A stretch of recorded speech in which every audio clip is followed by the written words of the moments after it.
नमस्कार दोस्तों, मैं राजकुमार मौर्य प्रखर इंडिया यूट्यूब चैनल में आपका स्वागत है। बहुत बड़ी खबर आ चुकी है उत्तर प्रदेश की राजनीति से समाजवादी पार्टी के नेता गुलशन यादव को लेकर। गुलशन यादव इस समय समाजवादी पार्टी के कार्यवाहक जिला अध्यक्ष हैं प्रतापगढ़ के।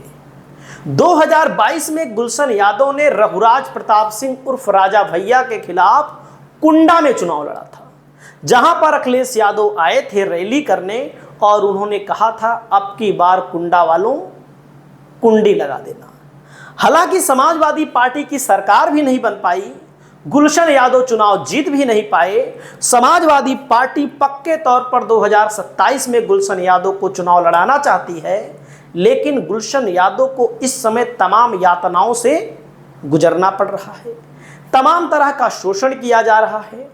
समाजवादी पार्टी के लोगों ने आरोप लगाया है रघुराज प्रताप सिंह उर्फ राजा भैया के इशारे पर गुलशन यादव के ऊपर फर्जी मुकदमे लादे जा रहे हैं।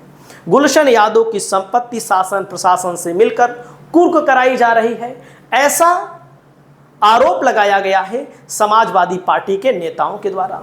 आप लोगों ने देखा था गुलशन यादव की अभी कुछ समय पहले 7 करोड़ 15 लाख रुपए से ज्यादा की संपत्ति कुर्क कर दी गई, जो कि प्रतापगढ़ कुंडा में ही थी। अब दोस्तों इनकी पत्नी है, अब जब इनकी पत्नी है दोस्तों, तो इनकी पत्नी है सीमा यादव, जो नगर पंचायत की अध्यक्ष भी रह चुकी हैं। पिछला चुनाव भी लड़ा इन्होंने।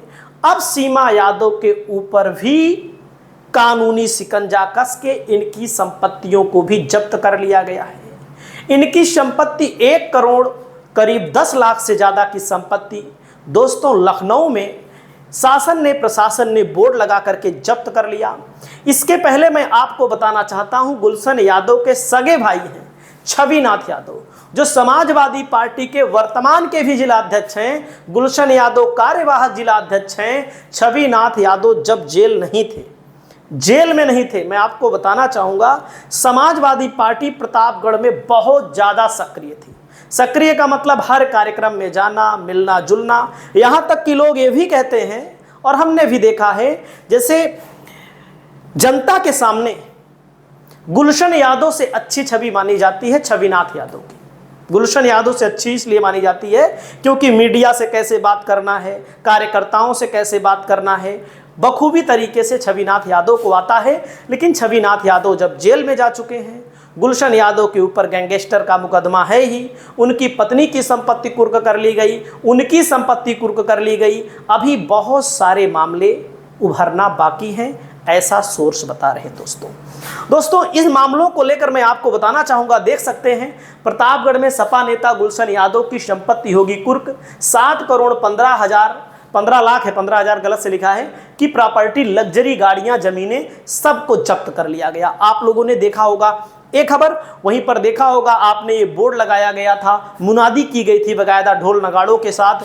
और उसके बाद देख सकते हैं कुंडा में राजा भैया से भिड़ने वाले गुलशन यादव की जिंदगी मुश्किल की नई एंट्री, मतलब गुलशन यादव की जिंदगी में नई एंट्री हो चुकी है मुश्किलों की। अब की बार क्या हो गया?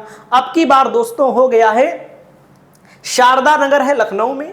गुलशन यादव की पत्नी है सीमा यादव, इनकी 1 करोड़ 10 लाख रुपए से ज्यादा की संपत्ति जब्त कर ली गई। आगे मामला समझिएगा। उत्तर प्रदेश के प्रतापगढ़ से सपा नेता गुलशन यादव की मुश्किलें थमने का नाम नहीं ले रही हैं। गैंगस्टर एक्ट के मामले में पुलिस ने उनकी पत्नी सीमा यादव के नाम पर लखनऊ के शारदा नगर में 1 करोड़ 10 लाख रुपए की कीमती जमीन को कुर्क कर दी है। यह कार्रवाई जिला मजिस्ट्रेट के आदेश पर उसमें गुलशन यादव की 7 करोड़ 15 लाख की संपत्ति को जब्त करने का निर्देश था। बता दें पहले भी करोड़ों रुपए का मकान कुर्क हो चुका है। यानी कि समाजवादी पार्टी को कमजोर करने की कोशिश की जा रही है। ये समाजवादी पार्टी के कार्यकर्ताओं का आरोप है।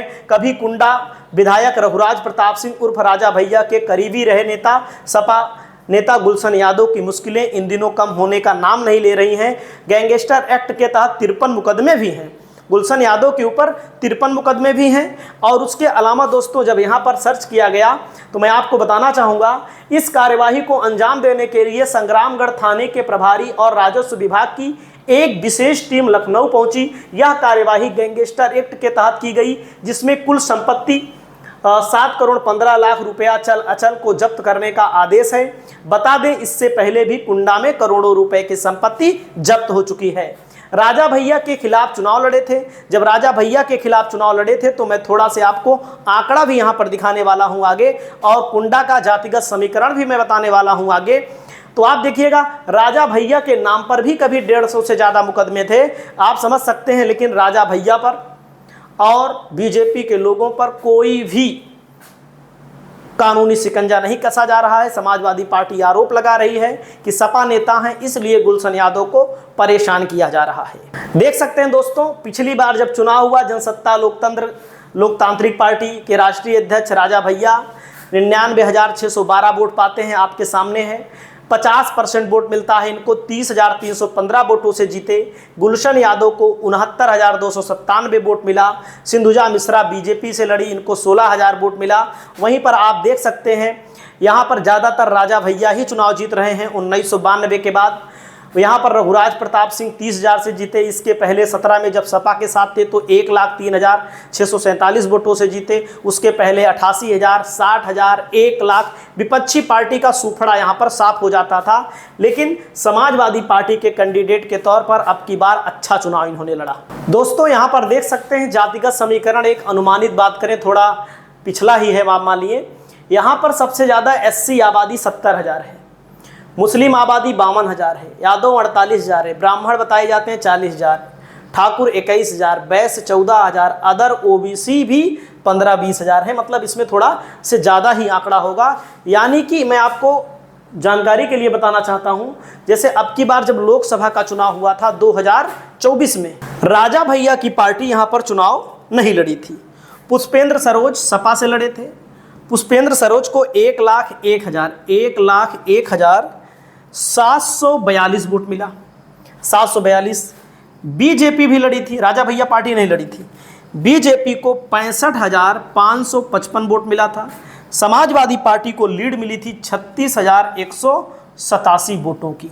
राजा भैया की पार्टी चुनाव नहीं लड़ी थी, तब ये 36,000 का आंकड़ा समाजवादी पार्टी को मिला था। लोकसभा में, हालांकि लोकसभा विधानसभा में अंतर भी हो जाता है।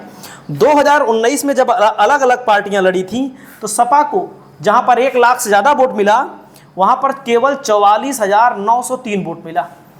और 19 की बात कर रहे हैं, बीजेपी को यहां पर वोट मिला 43,880।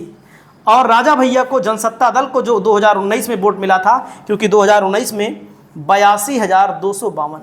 यानी कि राजा भैया के ना लड़ने से समाजवादी पार्टी का वोट बढ़ जाता है। बीजेपी का भी वोट बढ़ा है, लेकिन कम बढ़ा है। आप देख सकते हैं, कोई उसमें तरफदारी वाली बात नहीं, किसी की तरफ हम नहीं बोल रहे हैं। यहाँ पर समाजवादी पार्टी को 44,903, बीजेपी को 43,000। बीजेपी का भी बढ़ा, लेकिन सपा का बीजेपी की तुलना में ज़्यादा बढ़ा। तो क्या वाकई में राजा भैया गुलशन यादव से डर रहे हैं? चुनाव को लेकर के हार का डर सता रहा है कि राजा भैया एक बार फिर जीतेंगे? यहाँ पर कमेंट करके बताइए। और गुलशन यादव को जो यातनाएं झेलनी पड़ रही हैं, दोस्तों, हो सकता है चुनाव आते आते जेल भी भेजा जा सकता है, क्योंकि इन लोगों के ऊपर तमाम मुकदमे हैं और मुकदमों को लेकर सरकार सक्रिय भी है और विपक्षी नेताओं को कमज़ोर करने के लिए पूरी कोशिश भी की जा रही है। अपनी राय दीजिए। नमस्कार।